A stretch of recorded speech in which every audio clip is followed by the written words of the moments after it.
Assalamualaikum warahmatullahi wabarakatuh. Waalaikumsalam warahmatullahi wabarakatuh. Alhamdulillahirabbil alamin. Wassalatu wassalamu ala asyrafil anbiya'i wal mursalin wa ala alihi wa sahbihi ajmain, amma ba'du. Pada kesempatan pagi hari, puji syukur kepada Allah Subhanahu wa taala. Pada kesempatan pagi hari ini kita akan mendengarkan tasbih juz 3 dari Ananda Fadil. Waktu dan tempat pada Ananda Fadil dipersilakan. أعوذ بالله من الشيطان الرجيم تلك الرسل فضلنا بعضهم على بعض منهم من كلم الله ورفع بعضهم درجات وآتينا عيسى ابن مريم البينات وأيدناه بروح القدس ولو شاء الله ما اقتتل الذين من بعدهم من بعد ما جاءتهم البينات ولكن اختلفوا فمنهم من آمن ومنهم من كفر ولو شاء الله ما اقتتلوا ولكن الله يفعل ما يريد يا أيها الذين آمنوا أنفقوا مما رزقناكم من قبل أن يأتي يوم لا بيع فيه ولا خلة ولا شفاعة والكافرون هم الظالمون الله لا إله إلا هو الحي القيوم لا تأخذه سنة ولا نوم له ما في السماوات وما في الأرض من ذا الذي يشفع عنده إلا بإذنه يعلم ما بين أيديهم وما خلفهم ولا يحيطون بشيء من علمه إلا بما شاء وسع كرسيه السماوات والأرض ولا يؤوده حفظهما وهو العلي العظيم لا إكراه بالدين قد تبين الرشد من الغي فمن يكفر بالطاغوت ويؤمن بالله فقد استمسك بالعروة الوثقى لا انفصام لها والله سميع عليم الله ولي الذين آمنوا يخرجهم من الظلمات إلى النور والذين كفروا أولياؤهم الطاغوت يخرجونهم من النور إلى الظلمات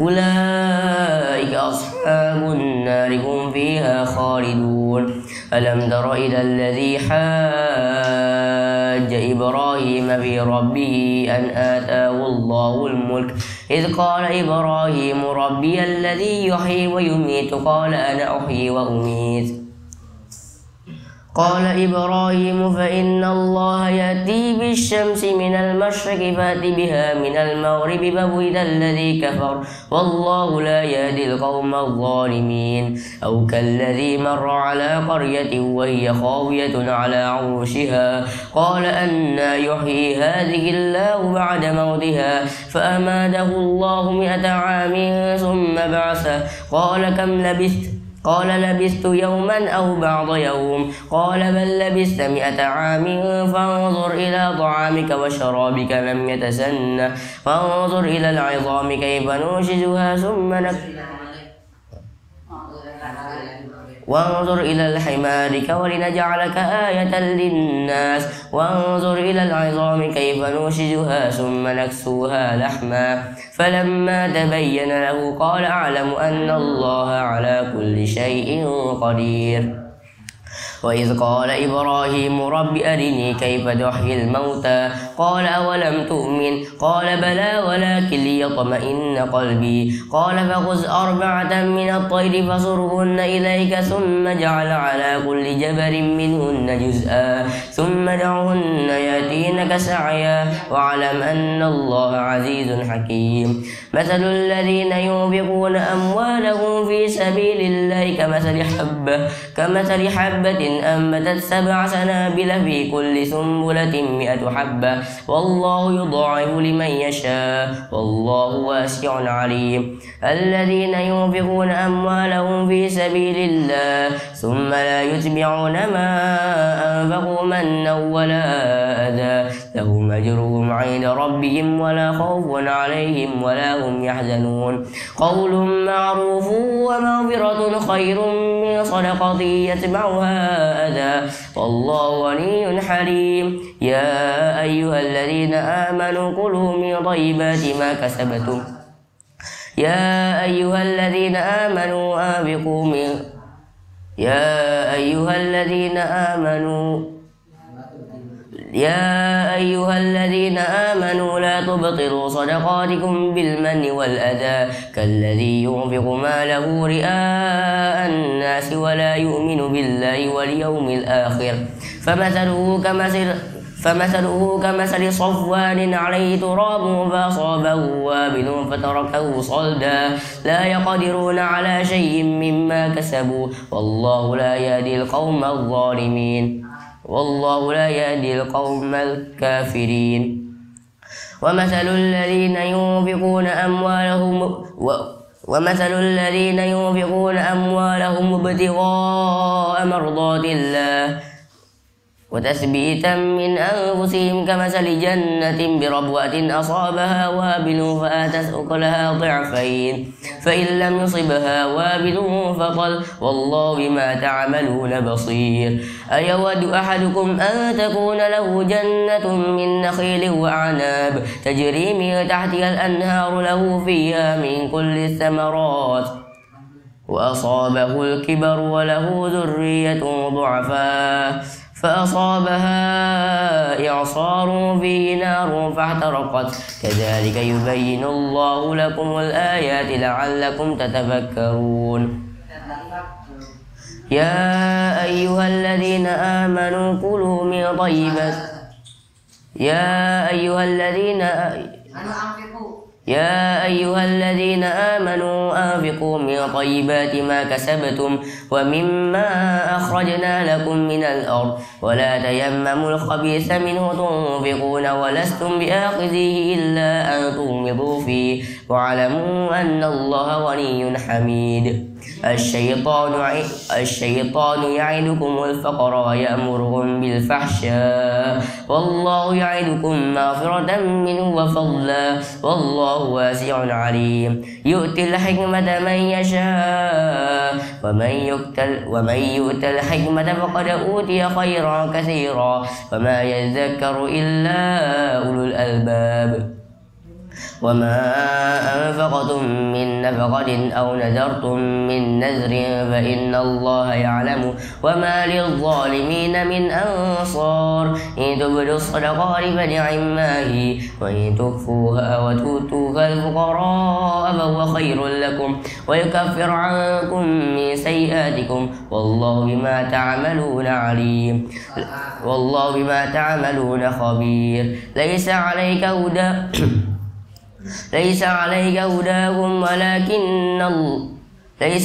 هداهم ولكن الله يهدي من يشاء وما تنفقوا من خير فلأنفسكم وما تنفقون إلا ابتغاء وجه الله وما تنفقوا من خير يوفى إليكم وأنتم لا تظلمون للفقراء الذين أحصروا في سبيل الله لا يستطيعون ضربا في الأرض يحسبهم الجاهل أغنياء من التعفف تعرفهم بسيماهم لا يسألون الناس إلحافا وما تنفقوا من خير فإن الله به عليم الذين ينفقون أموالهم بالليل والنهار سرا وعلانية فلهم أجرهم عند ربهم ولا خوف عليهم ولا هم يحزنون الذين يأكلون الربا لا يقومون إلا كما يقوم الذي يتخبطه الشيطان من المس ذلك بأنهم قالوا إنما البيع مثل الربا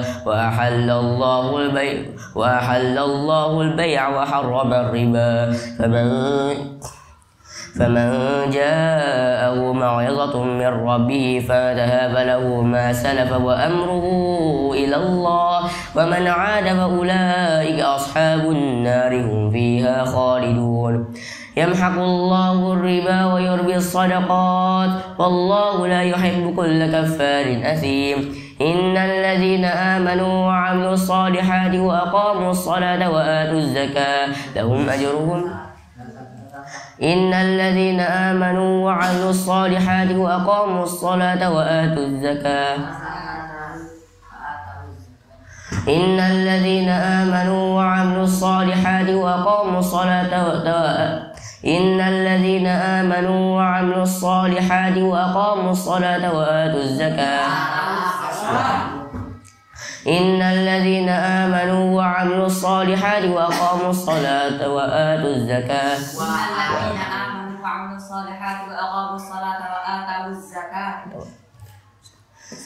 إن الذين آمنوا وعملوا الصالحات وأقاموا الصلاة وآتوا الزكاة لهم أجرهم عند ربهم ولا خوف عليهم ولا هم يحزنون يا أيها الذين آمنوا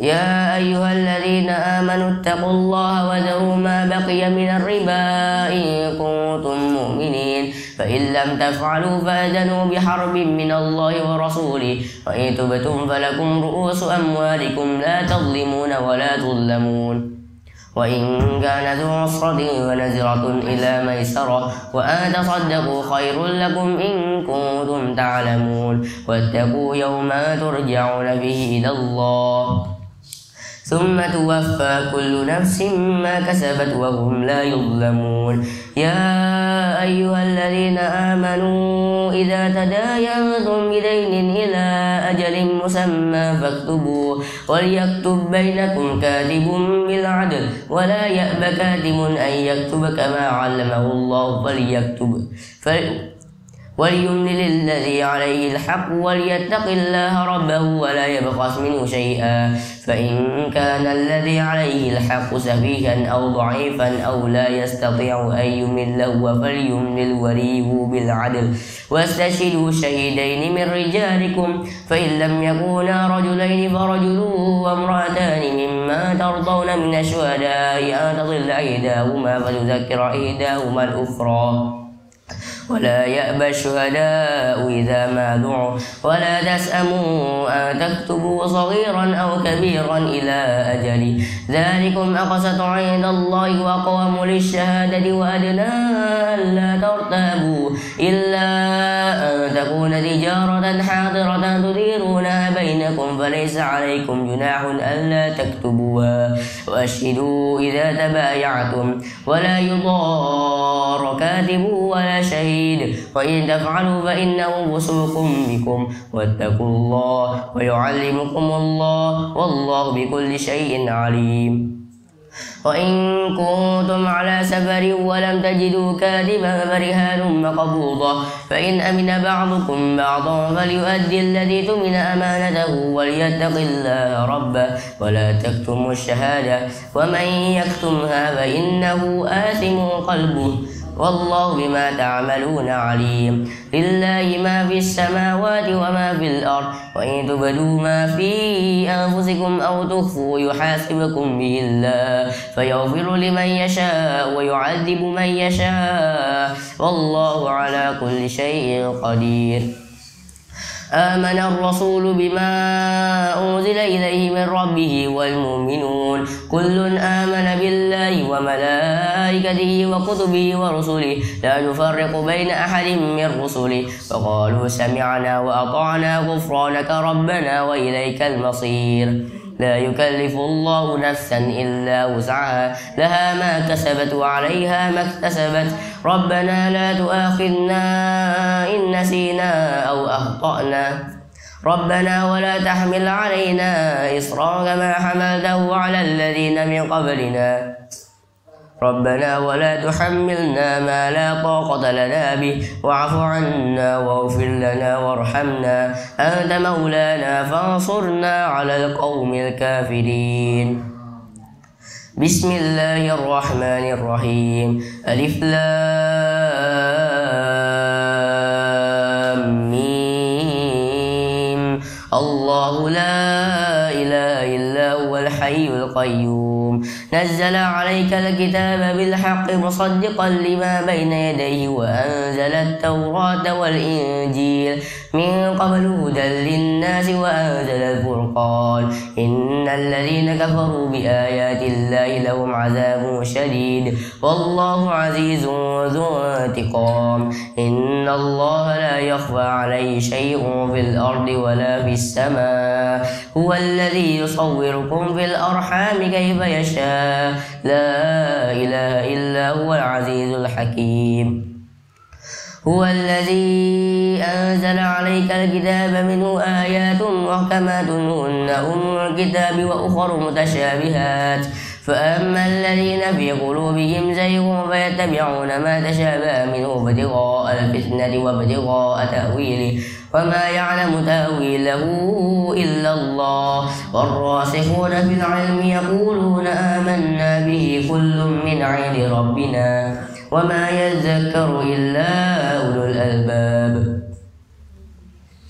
ربنا لا تزغ قلوبنا بعد إذ هديتنا وهب لنا من لدنك رحمة إنك أنت الوهاب ربنا إنك جامع الناس ليوم لا ريب فيه إن الله لا يخلف الميعاد إن الذين كفروا لن تغني عنهم أموالهم ولا أولادهم من الله شيئا فأولئك هم وقود النار كداب آل فرعون والذين من قبلهم كذبوا بآياتنا فأخذهم الله بذنوبهم والله شديد العقاب قل للذين كفروا ستغلبون وتحشرون إلى جهنم وبئس المهاد قد كان لكم آية في فئتين التقتا فئة تقاتل في سبيل الله وأخرى كافرة يرونهم مثليهم رأي العين والله يؤيد بنصره من يشاء إن في ذلك لعبرة لأولي الأبصار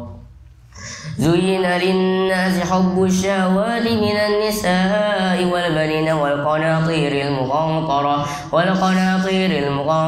من الذهب والفضة والخيل المسومة والأنعام والحرث ذلك متاع الحياة الدنيا والله عنده حسن المآب قل أنبئكم بخير من ذلكم للذين اتقوا عند ربهم جنات تجري من تحتها الأنهار خالدين فيها وأزواج مطهرة ورضوان من الله والله بصير بالعباد الذين يقولون ربنا إننا آمنا فاغفر لنا ذنوبنا وقنا عذاب النار الصابرين والصادقين والقانتين والمنفقين والمستغفرين بالأسحار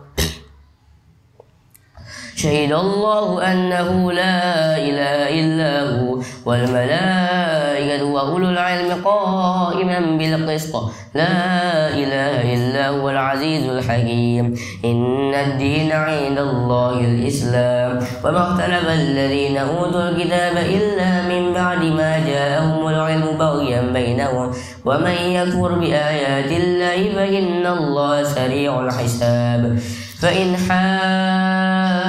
حاجوك فقل أسلمت وجهي لله ومن اتبعني فقل للذين أوتوا الكتاب والأميين أأسلمتم فإن أسلموا فقد اهتدوا وإن تولوا فإنما عليك البلاغ والله بصير بالعباد إن الذين يكفرون بآيات الله ويقتلون النبيين بغير حق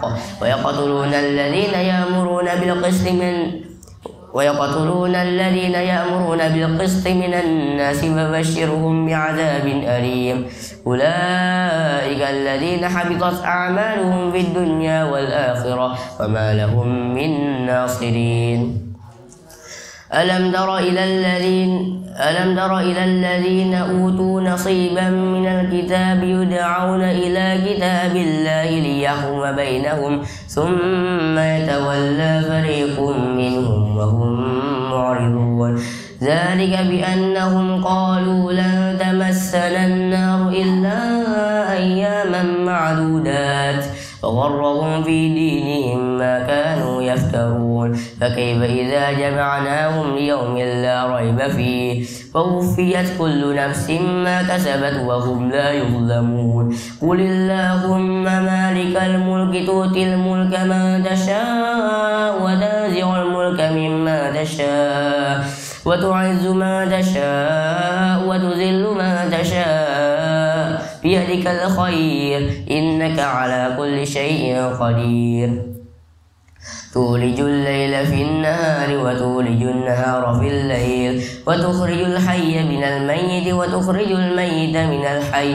وترزق من تشاء بغير حساب لا يتخذ المؤمنون الكافرين أولياء من دون المؤمنين ومن يفعل ذلك فليس من الله في شيء إلا أن تتقوا منهم تقاه ويحذركم الله نفسه وإلى الله المصير قل إن تخفوا ما في صدوركم أو تبدوه يعلمه الله ويعلم ما في السماوات وما في الأرض والله على كل شيء قدير يوم تجد كل نفس ما عملت من خير محضرا وما عملت من سوء تود لو أن بينها وبينه أمدا بعيدا ويحذركم الله نفسه والله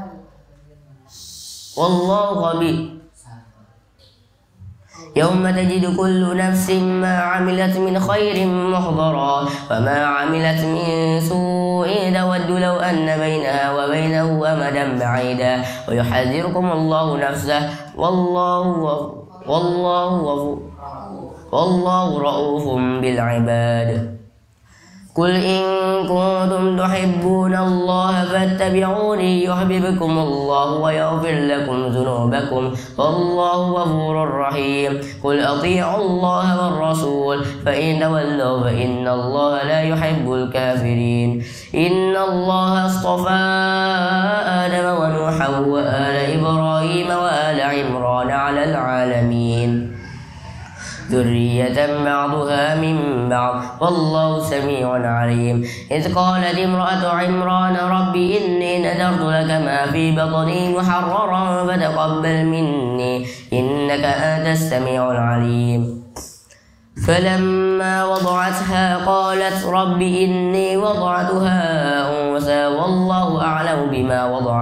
والله أعلم بما وضعت وليس الذكر كالأنثى وإني سميتها مريم وإني أعيذها بك وذريتها من الشيطان الرجيم فتقبلها ربها بقبول حسن وأنبتها نباتا حسنا وكفلها زكريا كلما دخل عليها زكريا المحراب وجد عندها رزقا قال يا مريم أنى لك هذا قالت هو من عند الله إن الله يرزق من يشاء بغير حساب هنالك دعا زكريا ربه قال رب هب لي من لدنك ذرية طيبة إنك سميع الدعاء فنادته الملائكة وهو قائم يصلي في المحراب أن الله يبشرك بيحيى مصدقا بكلمة من الله وسيدا وحسورا ونبيا من الصالحين قال رب أنى يكون لي غلام وقد بلغني الكبر وامرأتي عاقر قال كذلك الله يفعل ما يشاء قال رب اجعل لي آية قال آيتك ألا تكلم الناس 3 أيام إلا رمزا واذكر ربك كثيرا وسبح بالعشي والإبكار وإذ قالت الملائكة يا مريم إن الله اصطفاك وطهرك واصطفاك على نساء العالمين يا مريم اقنتي لربك واسجدي واركعي مع الراكعين ذلك من أنباء الغيب نوحيه إليه وما كنت لديهم إذ يلقون أقلامهم أيهم يكفل مريم وما كنت لديهم إذ يختصمون إذ قالت الملائكة يا مريم إن الله يبشرك بكلمة منه اسمه المسيح عيسى بن مريم وجيها في الدنيا والآخرة ومن المقربين ويكلم الناس بالمهد وكهلا ومن الصالحين. قالت رب أنى يكون لي ولد ولم يمسسني بشر قال كذلك الله يخلق ما يشاء إذا قضى أمرا فإنما يقول له كن فيكون. ويعلمه الكتاب والحكمة والتوراة والإنجيل ورسولا إلى بني إسرائيل أني قد جئتكم بآية من ربكم أني أخلق لكم من الطين كهيئة الطير فانفخوا فيه فيكون طيرا بإذن الله. وأبرئ الأكمى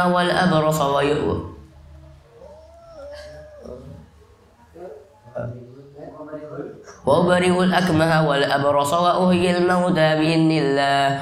وأنبئكم بما تأكلون وما تدخرون في بيوتكم إن في ذلك لآية لكم إن كنتم مؤمنين. ومصدقا لما بين يدي من التوراة ولأحل لكم بعض الذي حرم عليكم وجئتكم بآية من ربكم فاتقوا الله وأطيعون. إن الله ربي وربكم فاعبدوه هذا صراط مستقيم. فلما أحس عيسى منهم الكفر قال من أنصاري إلى الله قال الحواريون نحن أنصار الله آمنا بالله واشهد بأننا مسلمون. ربنا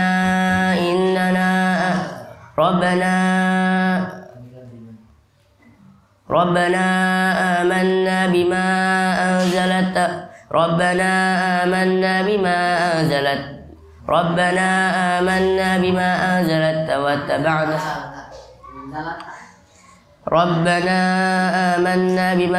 أنزلت واتبعنا الرسول فاكتبنا مع الشاهدين. ومكروا ومكر الله والله خير الماكرين.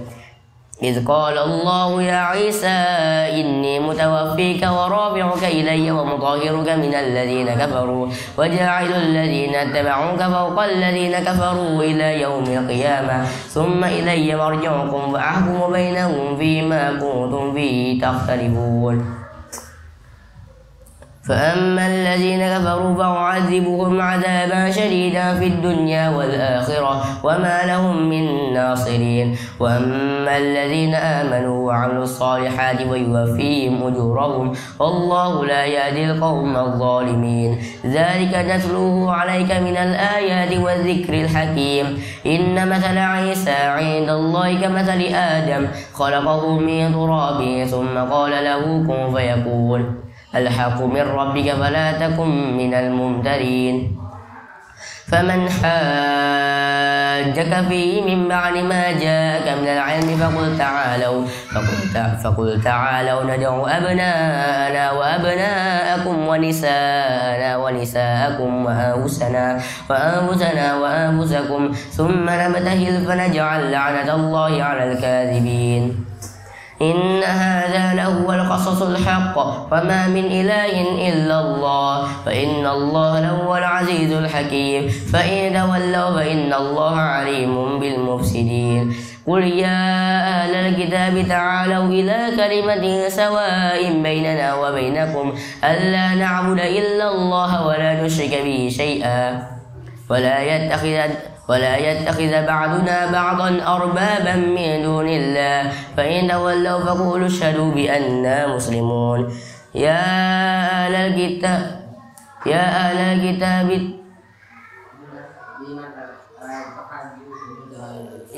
أهل الكتاب لم تحاجون في إبراهيم وما أنزلت التوراة والإنجيل إلا من بعده أفلا تعقلون. ها أنتم هؤلاء حاججتم فيما لكم به علم فلم تحاجون فيما ليس لكم به علم والله يعلم وأنتم لا تعلمون.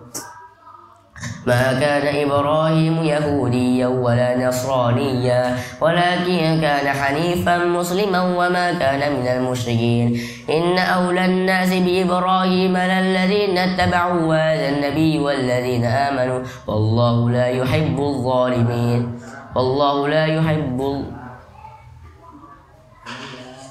إن أولى الناس بإبراهيم للذين اتبعوا وهذا النبي والذين آمنوا والله ولي المؤمنين. ودت طائفة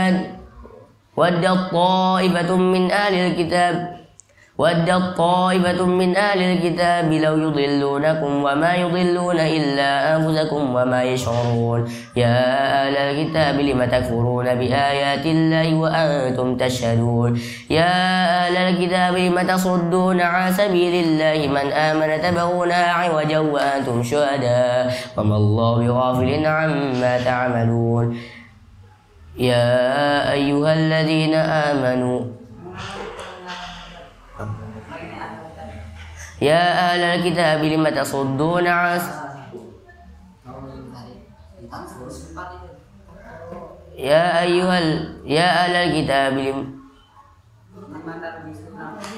أهل الكتاب لم تلبسون الحق بالباطل وتكتمون الحق وأنتم تعلمون. يا أهل الكتاب لم تلبسون الحق بالباطل وتكتمون الحق وأنتم تعلمون.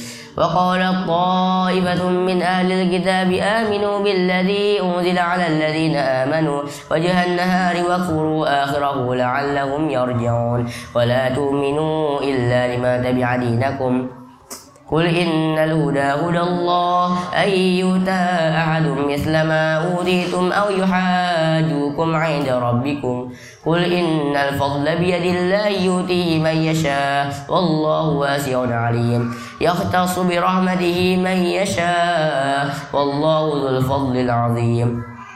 ومن أهل الكتاب من إن تأمنه بقنطار يؤديه إليك ومنهم من إن تأمنه بدينار لا يؤديه إليك إلا ما دمت عليه قائما ذلك بأنهم قالوا ليس علينا في الأميين سبيل ويقولون على الله الكذب لا يفلحون. ومن أهل الكتاب من إن تأمنه بقنطار يؤديه إليك ومنهم من إن تأمنه بدينار لا يؤديه إليك إلا ما دمت عليه قائما ذلك بأنهم قالوا ليس علينا في الأميين سبيل ويقولون على الله الكذب لا يفلحون.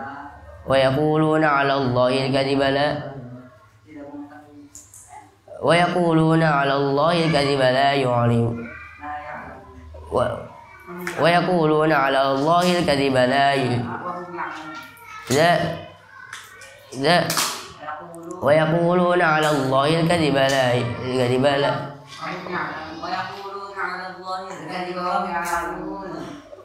ويقولون على الله الكذب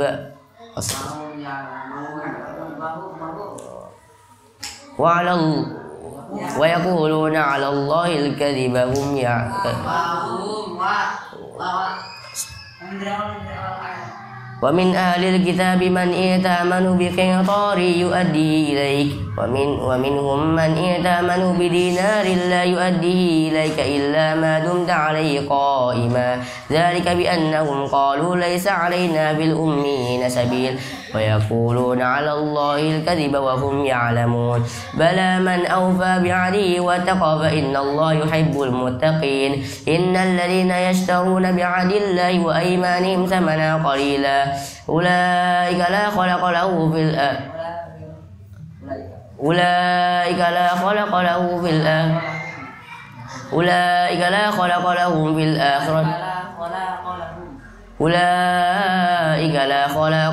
في الآخرة ولا يكلمهم الله ولا ينظر إليهم يوم القيامة ولا يزكيهم ولهم عذاب أليم.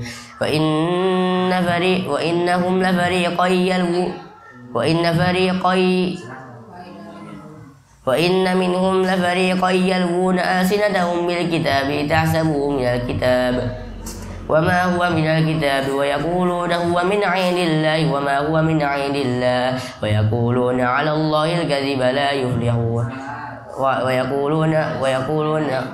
ويقولون على الله الكذب وهم يعلمون. ما كان لبشر أن يأتيه الله الكتاب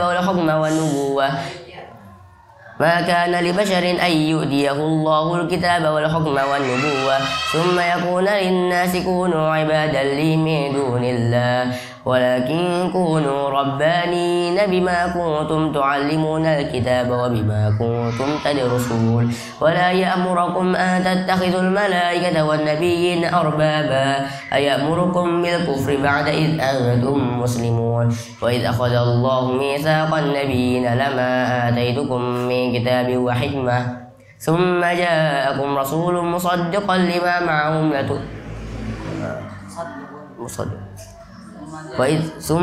ثم جاءكم رسول مصدق لما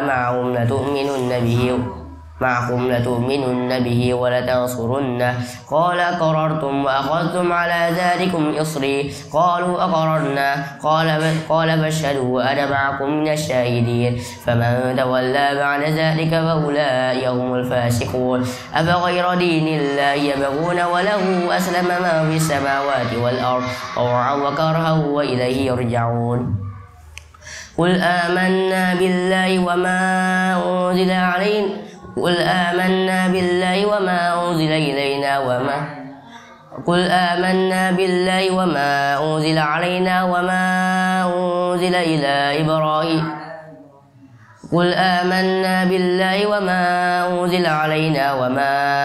على إبراهيم وإسماعيل وإسحاق ويعقوب والأسباط وما أوتي موسى وعيسى والنبيون من ربهم لا نفرق بين أحد منهم ونحن له مسلمون ومن يبتغي غير الإسلام دينا فلن يقبل منه وهو في الآخرة من الخاسرين كيف يهدي الله قوما كفروا بعد إيمانهم وشهدوا أن الرسول حق وجاءهم البينات والله لا يهدي القوم الظالمين أولئك جزاؤهم أن عليهم لعنة الله والملائكة والناس أجمعين خالدين فيها لا يخفف عنهم العذاب ولا هم ينظرون إلا الذين تابوا من بعد ذلك وأصلحوا فإن الله غفور رحيم إن الذين كفروا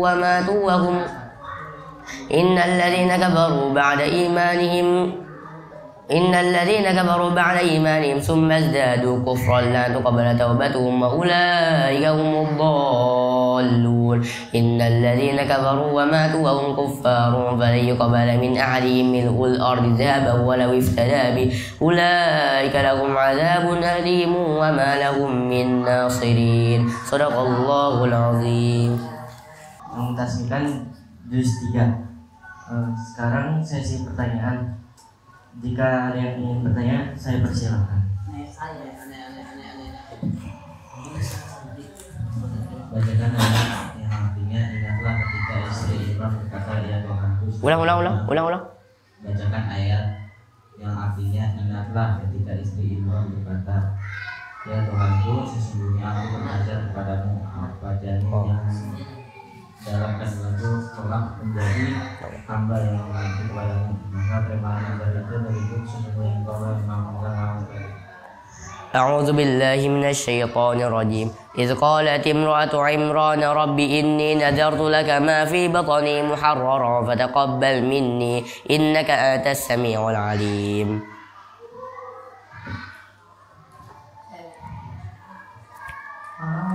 Ayat 75.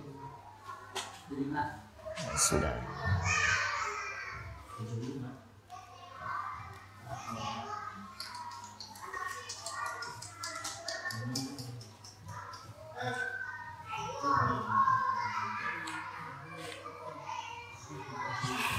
ومن أهل الكتاب من إن تأمنوا بقنطار يؤديه إليك ومنهم من إن تأمنوا بدينار لا يؤديه إليك إلا ما دمت عليه قائما ذلك بأنهم قالوا ليس علينا في الأميين سبيل ويقولون على الله الكذب وهم يعلمون. Halaman 59.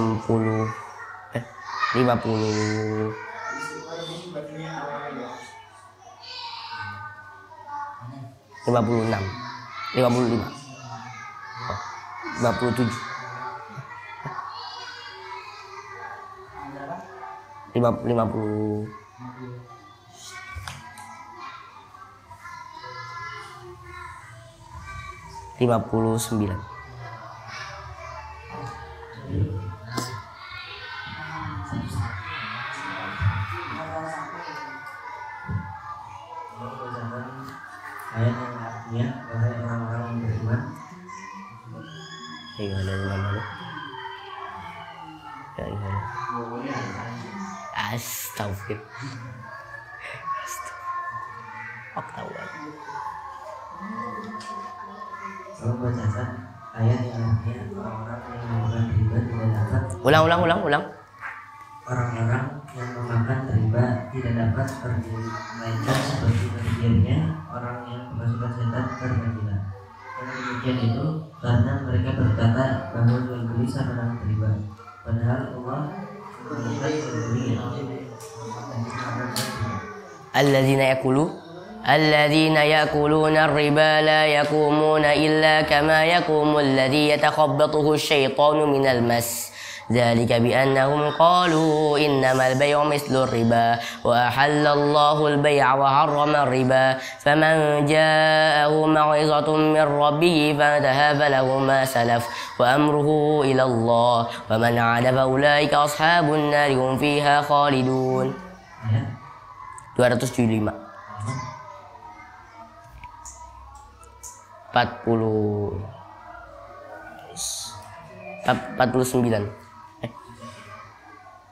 47 posisi atas.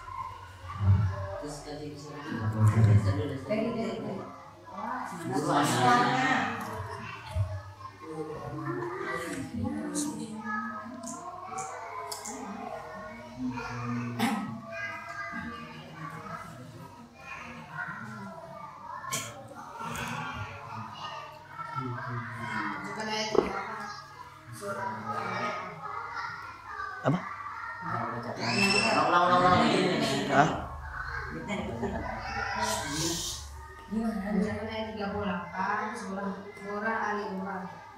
هنالك دعا زكريا ربه قال رب هب لي من لدنك ذرية طيبة إنك سميع الدعاء.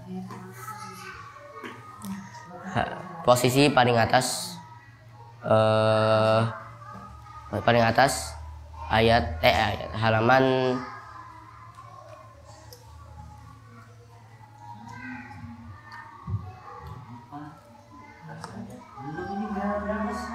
halaman 53. 55.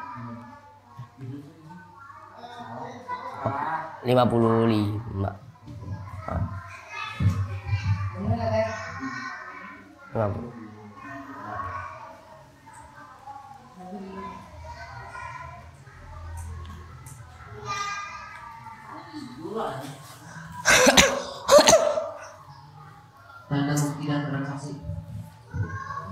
Astagfirullah. Baca logonya aja. Yang itu yang semua sampai diapain? Gue baca Jelasin. Ngomong apa bener kan? Jelasin. Menjelaskan apa? Ayat yang 282. Jelaskan. Aduh. Susah. Dan takutlah kamu pada hari ketika kamu semua dikembalikan pada hari itu kepada Allah, kemudian akan diberi balasan yang sempurna setiap orang sesuai dengan apa yang telah dilakukannya dan mereka tidak dizalimi. Wa in kana ulang. Coba ulang. Dan takutlah kamu pada hari ketika kamu semua dikembalikan pada hari itu kepada Allah, kemudian akan diberi balasan yang sempurna setiap orang sesuai dengan apa yang telah dilakukannya dan mereka tidak dizalimi. Wattaqu yawma turja'una fi. Wattaqu yawma turja'una fihi ila Allah, thumma tuwaffa kullu nafsin ma kasabat wa hum la yuzlamun. Halaman 50 49. Eh 47.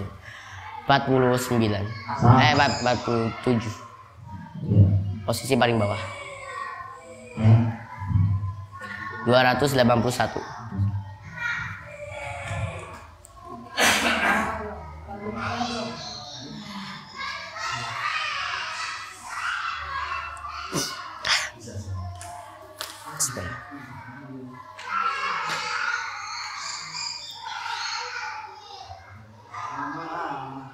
makan masuk. Bacakan ayat 66. Apa? Bacakan ayat 66 surah Al-Imran.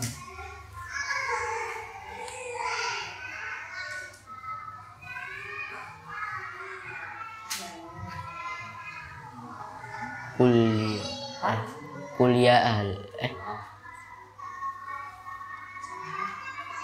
ha antum haula hajajtum fima lakum bihi ilm falima tuhajjuna fima laysa lakum bihi ilm wallahu ya'lamu wa antum la ta'lamun. Halaman 50.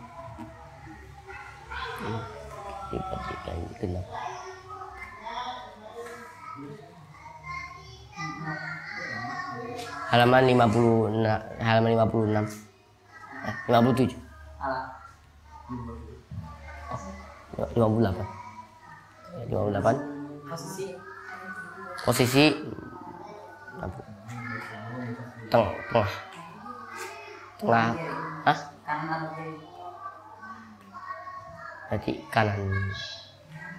Kanan. Kiri.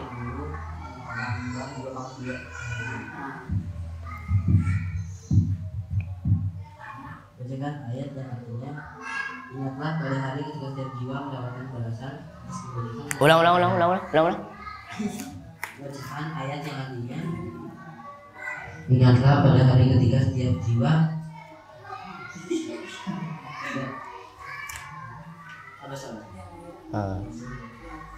ingatlah pada hari ketika setiap jiwa mendapatkan balasan atas kebajikan yang telah dikerjakan diharapkan padanya. Begitu juga balasan atas kejahatan yang telah dia kerjakan. Dia berharap sekiranya ada jarak yang jauh antara dia dengan hal itu.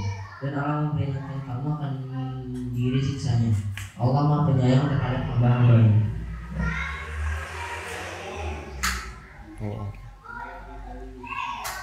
Tadi dan ingatlah pada hari ketika setiap jiwa mendapatkan balasan atas kebajikan.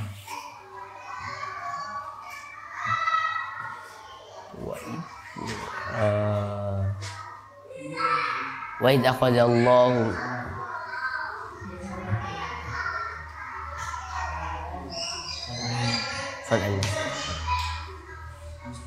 dan ingatlah sih.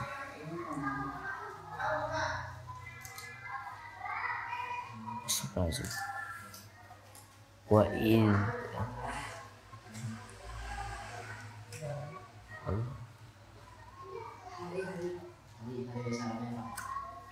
Yaum Ayat awalnya ya. Itu ingatlah itu tambahan doang dari semuanya. Ada itu doang ya?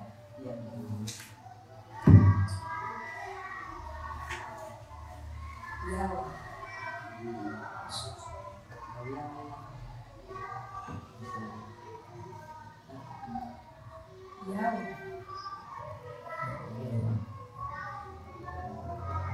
Coba ada sekali hari ya. Ingatlah pada hari ketika setiap jiwa mendapatkan balasan atas kebajikan yang telah dikerjakan di hadapan padanya. Begitu juga balasan atas kejahatan yang telah dia kerjakan.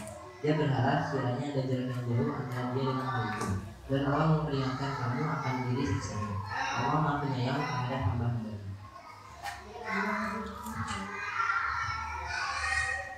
Ya, benar yang diingat lah. Oh iya. Ya rumah.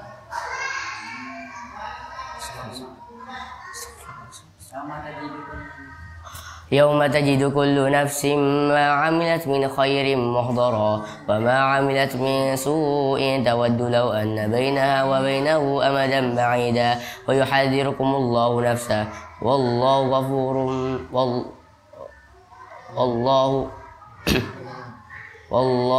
والله رؤوف بالعباد.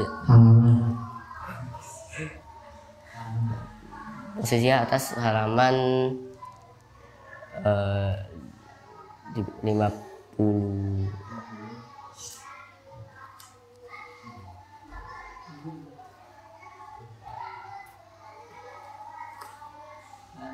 56.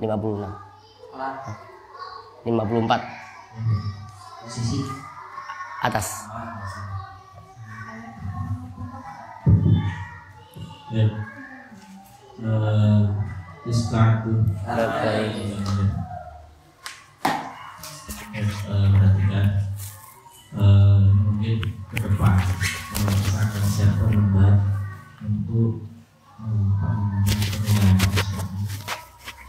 Jadi kalau hadis sudah lewat kesalahan dari sini, padahal atasnya itu sebenarnya tidak boleh. Hendaknya hadis 10 itu dapat maksimal. Maka nanti akan saya siapkan.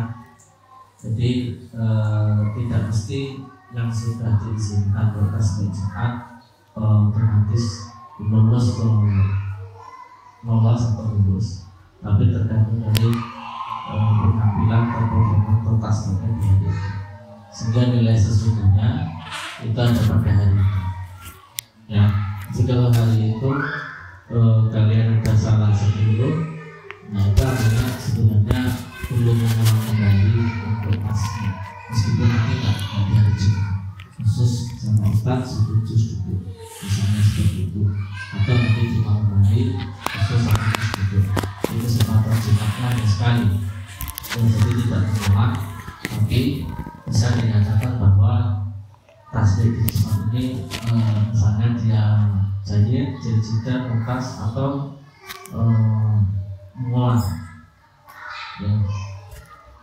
Jadi ini nanti ke depan semuanya perlu diperhatikan, baik itu nanti tidak hanya sebatas salah lancar dan lancar ya. Kalau sebelah sebelah karena nggak lancar, salah menyebutkan ayat, tapi perlu diperhatikan juga nanti terkait dengan umat penilaian bacaan, maknya, tajwidnya, gunahnya, dan sebagainya. Jadi karena komponen dalam tasbih robbani itu ada 2.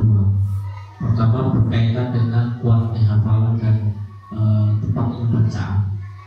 Yang ketiga terkait dengan ziyadahnya, terkait dengan tadi ya soal acara, soal tema dan sebagainya. Itu sebenarnya seperti itu saja. Tapi utama dasarnya itu adalah kuatnya hafalan dan tepatnya bacaan.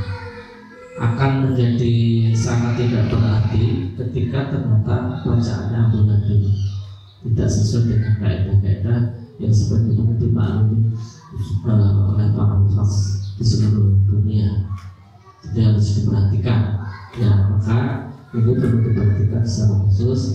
Nanti insya Allah minimal karena kita masih terbatas dulu, khusus untuk sahabat nanti akan ada 2 orang yang akan seakan-akan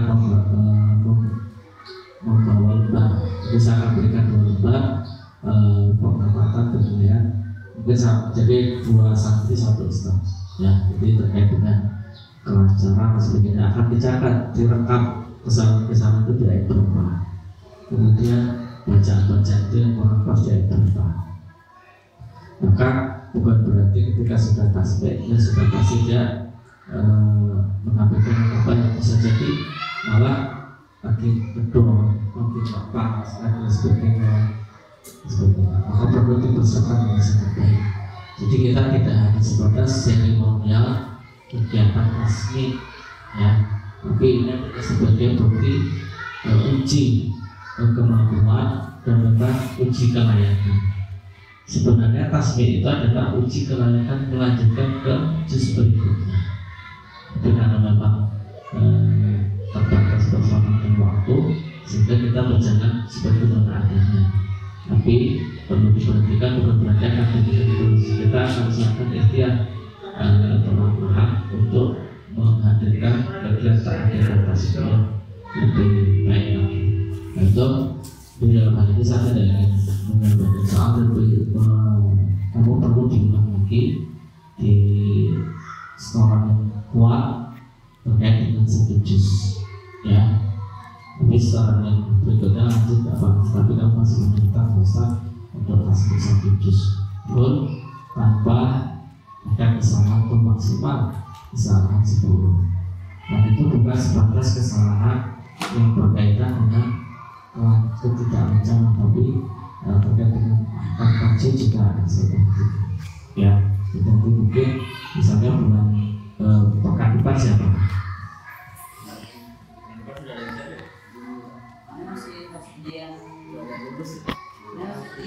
Jam berapa? Hah? Mama, bukan acak dulu. Oh, jam udah. Tema. Kamu? Oh ya, kamu? Kamu? Ulang aja.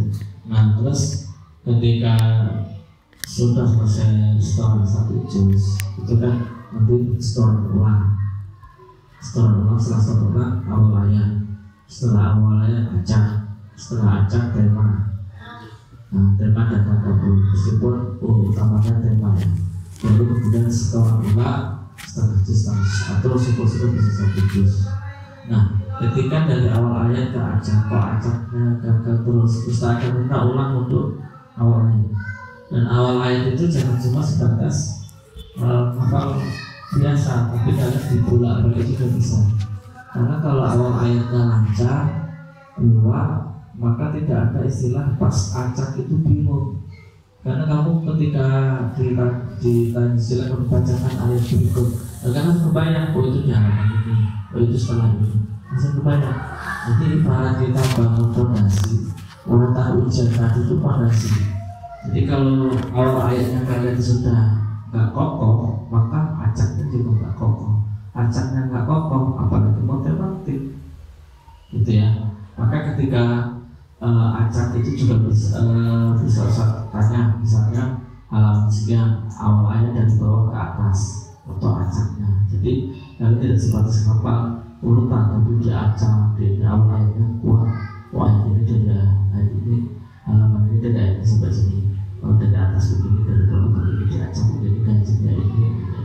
Jadi benar-benar awal ayat itu kuat. Karena kan kalau cuma ngapal itu kan sebentar. Kalau cuma ngapal biasa awal ayat ya, misalnya halaman 6 cuma ayat pun sampai berapa? 16 misalnya. Kan pendek. Awal ayat juga sepenggalan-penggalan. Tapi kalian harus tahu kalau diacak, kalau bacakan awal ayat yang ganti saja, yang ganti saja dari bawah ke atas, baca 3, baca 4. Kalian tahu kalau begitu kuat, nanti bisa ke soal acak itu sangat mudah, bisa langsung 1 juz. Betul. Jadi awal ayat jangan diremehkan cuma sedikit-sedikit itu apa sebentar sudah selesai. Enggak, kalau nggak kuat begitu soal acak kalian ada kayak tes tahu sudah 3 kali sampai ulang terus kita sama awal ayat diulang lagi. Karena dia tidak serius dengan awal ayatnya. Jadi Ustaz heran kalau ada yang sudah awal ayat begitu soal acak dia tidak bisa, berarti tidak kokoh. Maka saya minta ulang. Ya, karena kalau awal ayat kokoh, acaknya mudah. Kalau acaknya mudah, tema itu tinggal sesuai hafal aja di buku. Syukur-syukur sama tadabbur dari pahami artinya dan sebagainya. Karena tadabbur itu sebenarnya lebih tinggi lagi. Meskipun kita belum sampai situ, tapi kan sudah harus bisa. Ya tadi kalian nanya-nanyanya juga terkait hati ini dan sebagainya. Itu sudah sedikit membantu. Meskipun belum tadabbur itu. Ya, itu jadi dipersiapkan dengan baik dengan sungguh-sungguh. Waktu di Mandoro tidak terlalu banyak pakai agenda, kalian maksimalkan Al-Quran. Ya, jadi hafalannya berkualitas, bukan seremonial hari Jumat setelah saja tasbih al-hamdah, enggak gitu. Nah, itu jadi harus diperhatikan semuanya persiapannya, apanya nanti ketika ke depan harus ada 2 orang dan 2 orang itu akan menilai sebagainya. Nanti dari sebenarnya kalau mungkin tahun depan bisa langsung kita berikan syahadah hari ini kalau dari nilai. Ya, betul. Assalamualaikum warahmatullahi wabarakatuh.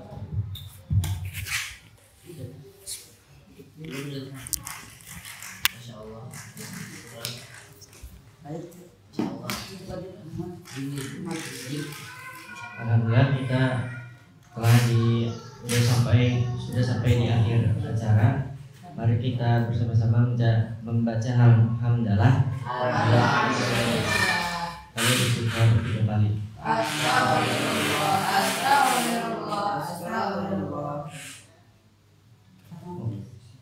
Dan kafaratul majlis.